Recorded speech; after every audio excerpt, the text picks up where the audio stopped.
Okay, I think we'll get started. If you're coming from the GNL project, I encourage you to look at the introductory video for this playlist to make sure this is the right course for you. We'll pick up where we were talking about last time with waves, particularly waves on a string, and then we're going to go to talk about some sound waves because they offer a little bit more richness to the perspective. Okay, so last time we talked about snapping a pulse and watching that pulse propagate down the string, and we were able to get a velocity and the relationship between velocity, frequency, and wavelength. Well, at some point that string will likely encounter a boundary, and the boundary would be the wall, and the wall is going to lock in place that string so it can't move. So what's going to happen is that wave will hit the boundary and then reflect off of that boundary. Now, in an ideal case, we're going to say that all of the energy is maintained in the string, and it will reflect back without dumping any energy into the wall. Now, any real system is going to have some loss with the wave dumping some of its energy into the wall. So we expect the propagation backwards to have the same amount of energy. Now, it's not immediately intuitive, but maybe if we think about it a little bit, that how should this look when it comes back? Well, we hit the wall. It's going to be very complicated as the wave is within, or as the pulse is within its pulse width from the wall. So as the back part of the pulse is still moving into the wall, the front part of that pulse is coming out of the wall. But thankfully we have superposition principle, so we get this complicated mess, but eventually it will clear itself out, and so that when the pulse has now hit entirely against the wall and starting to come back out, the string will be quiescent here right near the wall, and then the pulse will be traveling in this direction.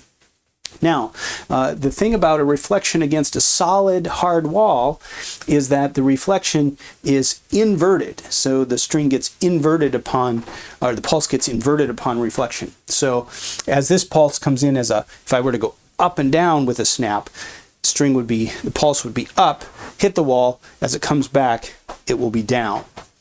And so we can imagine that coming back. Now let's say it were to hit the wall on the other side, then it will reinvert and it'll just oscillate back and forth. So this, again, a pulse is very similar in some ways to a particle. It would be like a particle bouncing back and forth between the walls. But of course, the collisions are different.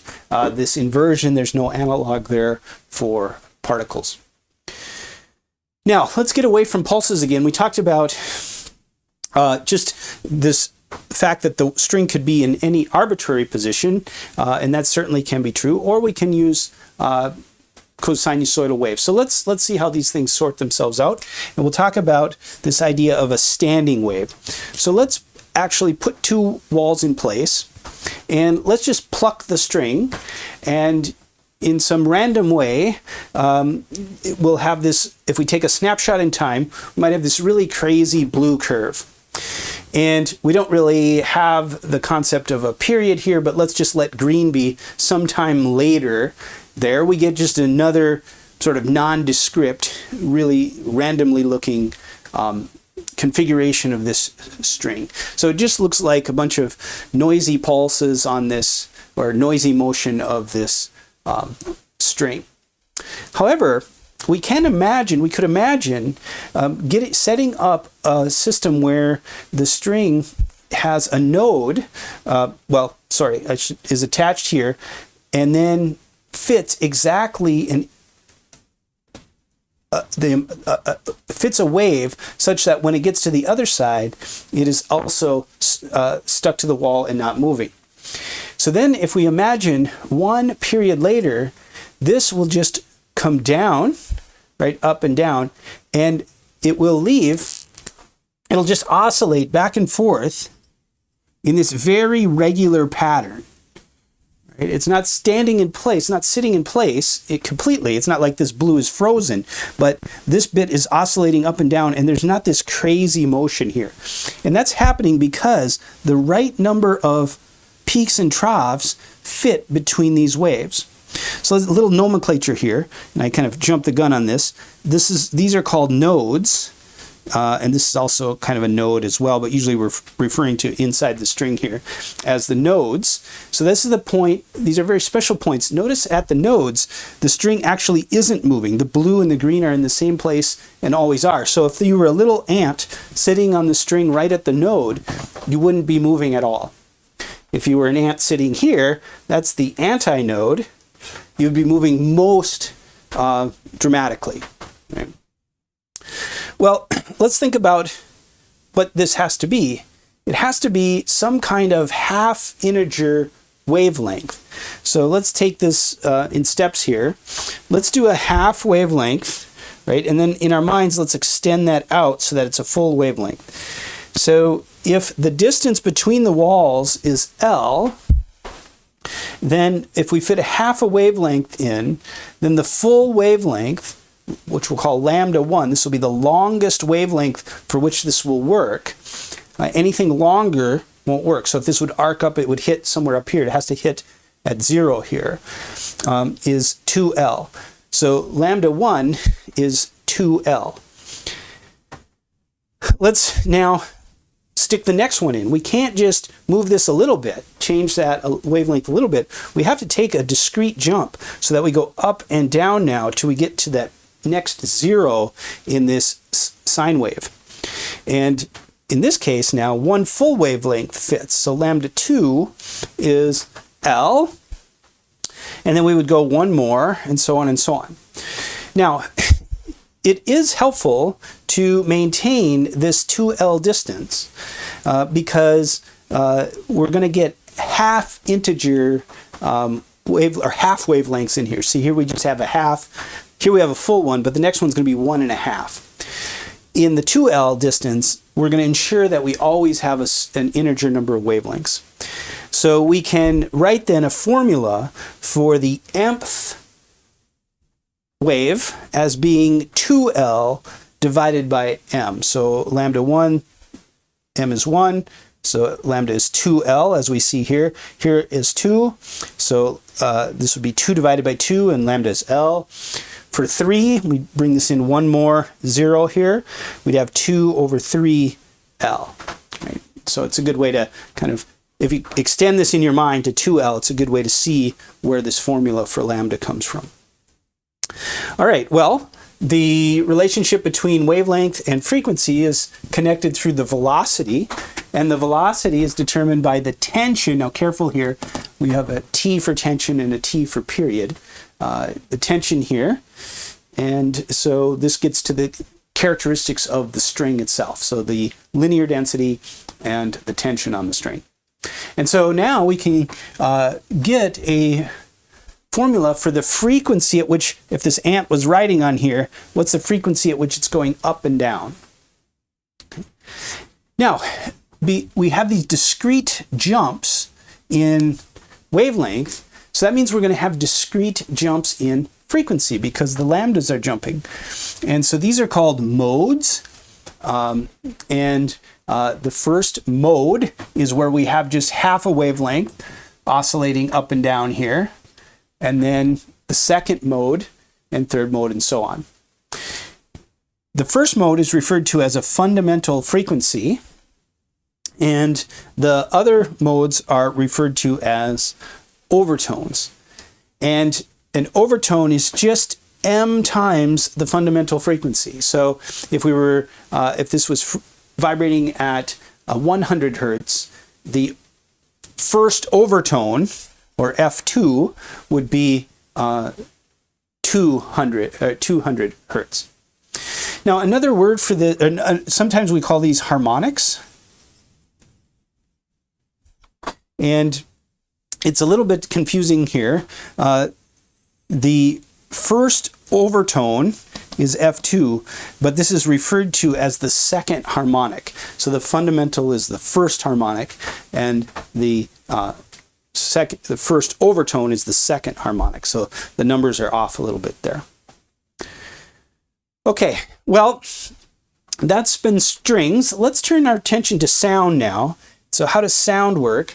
we mentioned in the first day where we were talking about the medium, and one example was sound, and sound travels through air, and so air is necessary for us to hear sound. If the room was a complete vacuum, we wouldn't be able to propagate sound. So if this person is talking, they are through pushing air in and out of from their lungs in and out of their mouth, they are creating regions of slightly higher pressure or slightly more dense air, and then regions of less dense air as they pull in and out with the modulation of the sound they're making. And so as this comes out of their mouth, then there are small fluctuations that in space and time as we move to the listener over here. And so there's this modulation of the density of the air. When that hits the listener's ears, then their eardrum is able to sense that difference in density as a difference in pressure. So those with a little bit higher density will be pushing against that. When the high density region comes push against the eardrum, when the low density, the eardrum pushes out.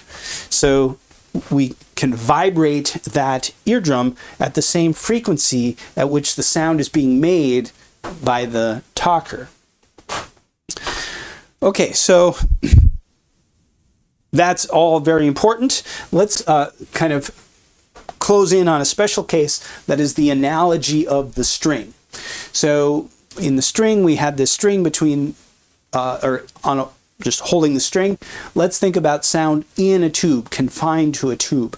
So we're going to talk into a tube, and we create, again, regions of high and low density. That keeps us from thinking about the sound just going off in all directions. So we can kind of think about this still as one-dimensional, because the size of the tube in the two other dimensions besides its length is much smaller. So we can kind of think of this as one-dimensional. And we could put a little pressure gauge somewhere here and measure the pressure. Well, actually, we could, in principle, measure the pressure everywhere and plot that pressure here. And likewise, we could have a particular spot that we measure the pressure on and measure the pressure changes with time. I didn't draw that graph here. So we get this sinusoidal wave here that reflects the pressure changes in this tube. Now, there's an extra richness here. For the string, we attach the string to the wall, and it's stuck there, so it forces a node at the wall.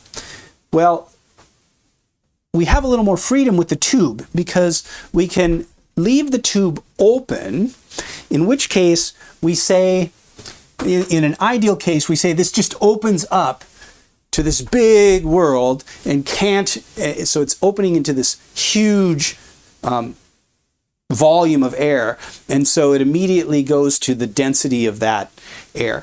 So we are saying that at the open end, we must match the bulk density or have a displacement of zero pressure. So basically, we can't pressurize that whole room as we pop out of the tube. So we're saying here, in an ideal case, that the open tube will have a node at the opening. Now, the wall, though, here will have to be the exact opposite, because that is restricting the molecules from moving any further, and so that's going to always be an antinode. So when we're talking about tubes and sounds in tubes, we're able to have two different boundary conditions. With strings here, at least the way we are talking about it here, where they're attached to the wall, we have only one boundary condition, that is node. So let's look at that for some special cases. And actually, I'll go a little out of order here. For the open case, this is exactly the string. Oh, I got this backwards here. This is exactly the string.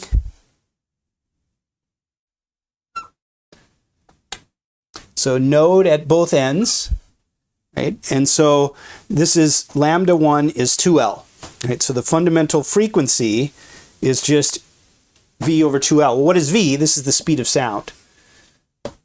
Speed of sound. So that's about 340 meters per second. Depends on a little bit of the atmospheric conditions, but roughly 340 meters per second. Now, closed. I had this backwards here. Let me get this. So this is a node, or sorry, an antinode and an antinode.